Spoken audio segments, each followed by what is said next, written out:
Hi hello friends, ಸಾಧನ cooking ಚಾನಲ್ಗೆ ಸ್ವಾಗತ. ಕರ್ನಾಟಕ ಸ್ಪೆಷಲ್ ಕೆಂಪಕ್ಕಿಯಲ್ಲಿ ಬಿಸಿಬೇಳೆ ಬತ್ತಿ ಹೇಗೆ ಮಾಡೋದು ಅಂತ ನೋಡೋಣ. ಇಲ್ಲಿಗೆ ನಾನು ಸಣ್ಣದ ಗ್ಲಾಸಲ್ಲಿ 2 ಗ್ಲಾಸು ಅಕ್ಕಿ ಹಾಕ್ಕೊಂಡಿದ್ದೀನಿ.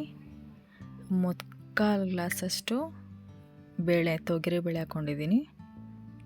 ಈಗ ಇದನ್ನು 2-3 ಸಲ ಚೆನ್ನಾಗಿ ತೊಳೆದು ಇಟ್ಕೊಳ್ಳಿ. 15ರಿಂದ 20 ನಿಮಿಷ ನೆನೆಗೆ ಬಿಟ್ಬಿಡಿ. 1 ಕಪ್ ಹಸಿ ಬಟಾಣಿ, 2 ಕ್ಯಾರೆಟು, ಬೀನ್ಸ್ 100 ಗ್ರಾಮು ಕಟ್ ಮಾಡಿ ಇಟ್ಕೊಂಡಿದ್ದೀನಿ. ಕಡಲೆ ಬೀಜ 50 ಗ್ರಾಮ್ ತೆಗೆದಿಟ್ಕೊಂಡಿದ್ದೀನಿ. ಮೀಡಿಯಮ್ ಸೈಜ್ ಈರುಳ್ಳಿ ಕಟ್ ಮಾಡಿ ಇಟ್ಕೊಂಡಿದ್ದೀನಿ.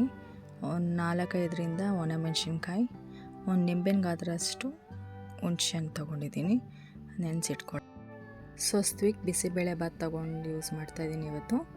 ಒಂದು ಕುಕ್ಕರಲ್ಲಿ ತೊಳೆದಿಟ್ಕೊಂಡಿದ್ವಲ್ಲ ಅಕ್ಕಿ ಬೇಳೆ ಹಾಕ್ಕೊಳ್ಳಿ. ಚಿಕ್ಕ ಗ್ಲಾಸಲ್ಲಿ ನೀರು ಹಾಕ್ಕೊಳ್ಳಿ. ನೀರು ಹಾಕ್ಕೊಂಡಿದ್ದೀನಿ. ಈಗ ಈರುಳ್ಳಿ ಸ್ವಲ್ಪ ಹಾಕ್ಕೊಳ್ಳೋಣ, ಕಡಲೆ ಬೀಜ ಹಾಕ್ಕೊಳ್ಳೋಣ, ರುಚಿಗೆ ತಕ್ಕಷ್ಟು ಉಪ್ಪು. ಈಗ ಒಂದು ಕುಕ್ಕರ್ ಮುಚ್ಚಳ ಹಾಕಿ ಕ್ಲೋಸ್ ಮಾಡಿ ಒಂದು 4-5 ವಿಷಲ್ ಬಿಡಬೇಕು. ಇದು ಸೈಡ್ಗೆ ಪಕ್ಕಕ್ಕೆ ಇಟ್ಬಿಡಿ. ಈಗ ಒಂದು ಕಡೆ ತರಕಾರಿ ಸಪ್ರೇಟಾಗಿ ಬೇಯಿಸ್ಕೊಳ್ಳೋಣ. ಕ್ಯಾರೆಟು ಬೀನ್ಸು ಬೇಯಕ್ಕೆ ಇಟ್ಕೊಳ್ಳಿ. ನೀರು ಹಾಕಿ ಸ್ವಲ್ಪ ರುಚಿಗೆ ತಕ್ಕಷ್ಟು ಉಪ್ಪು ಹಾಕ್ಕೊಳ್ಳಿ. 5 ನಿಮಿಷ ಬೆಂದರೆ ಸಾಕು. ಅಕ್ಕಿ ಜೊತೆನೇ ತರಕಾರಿನೂ ಹಾಕ್ಕೋಬಾರ್ದು, ತುಂಬ ಬೆಂದೋಗುತ್ತೆ. ಯಾಕಂದರೆ ನಾವು ಕೆಂಪಕ್ಕಿ ಬಳಸ್ತಾ ಇದ್ದೀವಲ್ವ. ಕೆಂಪಕ್ಕಿ ಅಂದರೆ 4-5 ವಿಷಲ್ ಬರಬೇಕು, ಅಂದರೆ ತರಕಾರಿ ನಮಗೆ ಯಾವುದು ಸಿಗಲ್ಲ, ತರಕಾರಿ ಎಲ್ಲ ಮ್ಯಾಶ್ ಆಗಿಬಿಡುತ್ತೆ. ಕೆಂಪಕ್ಕಿಯಲ್ಲಿ ಮಾಡಿದ್ರೆ ತುಂಬಾ ರುಚಿಯಾಗಿರುತ್ತೆ. ಡಯಟ್ ಮಾಡೋರಿಗಂತೂ ತುಂಬಾ ಒಳ್ಳೆಯದು.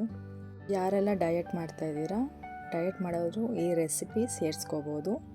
ನಾನೇ ಮಾಡ್ಕೊಂಡು ತಿಂದಾಗ ತುಂಬಾ ರುಚಿಯಾಗಿತ್ತು. ಅದಕ್ಕೆ ನಾನು ನಿಮಗೂ ತೋರಿಸ್ಕೊಡ್ತಾಯಿದ್ದೀನಿ.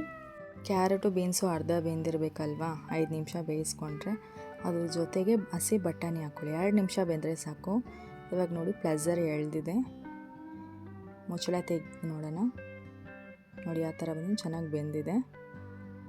ಇಟ್ಕೊಂಡಿದ್ವಲ್ಲ ಆ ತರಕಾರಿನ ಸೇರಿಸ್ಕೊಳ್ಳೋಣ. ಮಿಕ್ಸ್ ಮಾಡಿ, ಚೆನ್ನಾಗಿ ಮಿಕ್ಸ್ ಮಾಡಿ. ಈಗ ತುಪ್ಪ 2 ಸ್ಪೂನ್ ಹಾಕ್ಕೊಳ್ಳಿ. ನಿಮ್ಗೆ ಎಷ್ಟು ಬೇಕೋ ಅಷ್ಟು ಸೇರಿಸ್ಕೋಬೋದು, ಟೇಸ್ಟಾಗೂ ಇರುತ್ತೆ. ಈಗ ಹಾಗೆ ಮಿಕ್ಸ್ ಮಾಡಿ ಒಂದು ಪಕ್ಕಕ್ಕೆ ಇಟ್ಬಿಡಿ. ಈಗ ಒಂದು ಚಿಕ್ಕ ಬಾಣಲಿಯಲ್ಲಿ ಎಣ್ಣೆ ಹಾಕ್ಕೊಳ್ಳೋಣ. ಎಣ್ಣೆ ಹಾಕ್ಕೊಳ್ಳಿ. ಎಣ್ಣೆ ಕಾದ ನಂತರ ಸಾಸಿವೆ ಹಾಕ್ಕೊಳ್ಳಿ. ಸಾಸಿವೆ ಚಿಟಪಟ ಸಿಡಿಬೇಕು. ಸಿಡ್ದಾದ ನಂತರ ಈರುಳ್ಳಿ ಹಾಕ್ಕೊಳ್ಳಿ. ಚಿಟ್ಕೊಂಡಿದ್ವಲ್ಲ ಈರುಳ್ಳಿ ಒಗ್ಗರಣೆಗೆ. ಒಣಮೆಣಸಿನ್ಕಾಯಿ ಹಾಕ್ಕೊಳ್ಳಿ.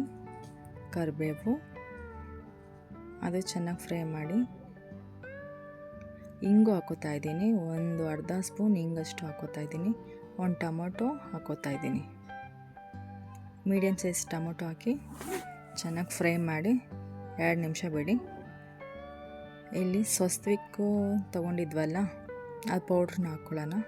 ಅದನ್ನು ಚೆನ್ನಾಗಿ ಮಿಕ್ಸ್ ಮಾಡಿ ಸ್ವಲ್ಪ ಫ್ರೈ ಆದರೆ ಸಾಕು, 1-2 ನಿಮಿಷ ಫ್ರೈ ಆದರೆ ಸಾಕು. ಈಗ ಹುಣಸೆ ನೀರು ಹಾಕ್ಕೊಳ್ಳೋಣ. ಹುಣಸೆ ನೀರು ಸೇರಿಸ್ಕೊಳ್ಳಿ. ಅದನ್ನು ಸ್ವಲ್ಪ 2 ನಿಮಿಷ ಮಿಕ್ಸ್ ಮಾಡಿ. ಈಗ ಸೇರಿಸಿ ಇಟ್ಕೊಂಡಿದ್ವಲ್ಲ ಇದನ್ನು ಅನ್ನದ ಜೊತೆಗೆ ಮಿಕ್ಸ್ ಮಾಡ್ಕೊಳ್ಳೋಣ. ಹಾಕ್ಕೊಂಡು ಚೆನ್ನಾಗಿ ಮಿಕ್ಸ್ ಮಾಡಿ. ಬೇಕಾದರೆ ಸ್ವಲ್ಪ ನೀರು ಹಾಕ್ಕೋಬೋದು. ಇನ್ನೂ ಬೇಕಾದರೆ ನೀವು ನೀರು ಹಾಕ್ಕೊಳ್ಳಿ. ಚೆನ್ನಾಗಿ ಮಿಕ್ಸ್ ಮಾಡಿ. ನಿಮಗೆ ಗೊತ್ತಾಗುತ್ತೆ ಎಷ್ಟು ನೀರು ಬೇಕೋ ಅಷ್ಟು ನೀರು ಹಾಕ್ಕೊಳ್ಳಿ. ಚೆನ್ನಾಗಿ ಮಿಕ್ಸ್ ಮಾಡಿ. ನಾನು ನೀರು ಹಾಕ್ಕೊಂಡು ಚೆನ್ನಾಗಿ ಮಿಕ್ಸ್ ಮಾಡ್ತೀನಿ. ಒಂದು 5 ನಿಮಿಷ ಲೋ ಫ್ಲೇಮಲ್ಲಿ ಬಿಟ್ಬಿಡಿ. ಈಗ ನೋಡಿ ಕುದೀತಾ ಇದೆ, ಚೆನ್ನಾಗಿ ಮಿಕ್ಸ್ ಆಗಿದೆ. ಒಂದು ಬಟ್ಲಿಗೆ ಹಾಕ್ಕೊಳ್ಳೋಣ. ಇದೇ ಥರ ಒಂದು ಸಲ ಮಾಡ್ಕೊತೀನಿ, ಸಖತ್ತಾಗಿರುತ್ತೆ. ನಿಜ ಹೇಳ್ತಾ ಇದ್ದೀನಿ, ತುಂಬಾ ಚೆನ್ನಾಗಿರುತ್ತೆ. ಟ್ರೈ ಮಾಡಿ ಒಂದು ಸಲ. ಹಾಗೆ ನಮ್ಮ ವಿಡಿಯೋ ಇಷ್ಟ ಆಗಿದರೆ ಲೈಕ್ ಮಾಡಿ, ಸಬ್ಸ್ಕ್ರೈಬ್ ಮಾಡ್ಕೊಳ್ಳಿ, ಶೇರ್ ಮಾಡಿ, ಕಮೆಂಟ್ ಮಾಡಿ, ನಿಮ್ಮ ಅನಿಸಿಕೆನ ತಿಳಿಸಿ. ವಿಡಿಯೋ ನೋಡಿದ್ದಕ್ಕಾಗಿ ಧನ್ಯವಾದಗಳು.